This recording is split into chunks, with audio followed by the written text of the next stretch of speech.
It just reminds me of this really sweet story of him. He was the first girl who he was married to. Her name was Vishnu Priya. And Vishnu Priya passed away. And then another woman, maybe it was Lakshmi Priya, either one. The second woman, he actually had to leave in order to become a renunciate, in order to kind of spread the word to more people, and they would gain respect. And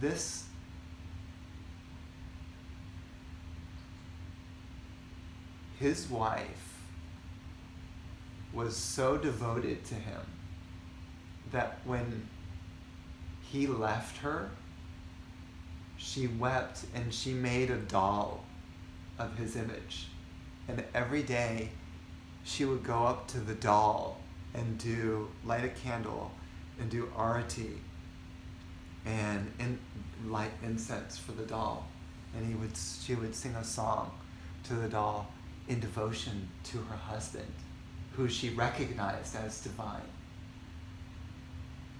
And she cried because she missed him, and she was not allowed to see him because she was a female and he had renounced.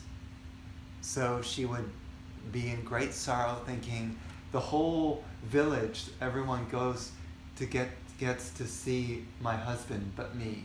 And so she would just be devastated, even though she was more devoted to him than anyone. And in fact, he came back to her apartment and he didn't look at her because he wasn't, being a sannyas, he wasn't allowed to look at her.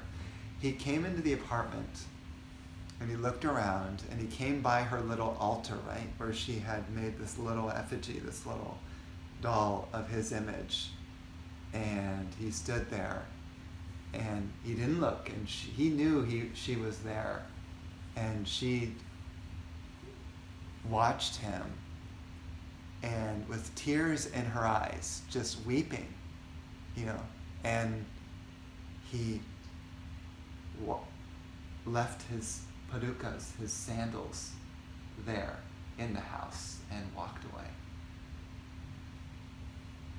And that was for her, because the padukas are the most holy. They're the Guru's shoes, where when you touch those, you're blessed with the supreme Shakti, the energy of the entire universe in those shoes. Because he knew that his wife was devoted to him, but he couldn't be in her presence. He couldn't see her because she was female. So it's interesting. It's an interesting thing to know that she was in this sort of heart-rending predicament of loving him so much, and her recognizing that her husband was the divine, and her supreme devotion to him. But he could see other women. I think it was only his mother that he could actually look at, who came to embrace him. Any other women that... No, he stayed away from them. Yeah, he stayed away from all women, including his wife. So that's why, in one sense, it's such a tragedy, but the reason why I'm telling the story is because his wife had devotion and was not saying, oh, my husband has abandoned me and now I hate him because he left me and became a renunciate. She said, I will love him.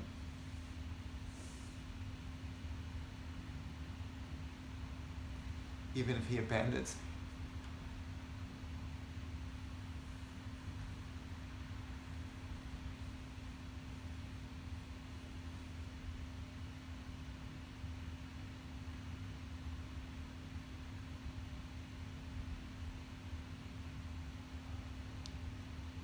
And that is devotion.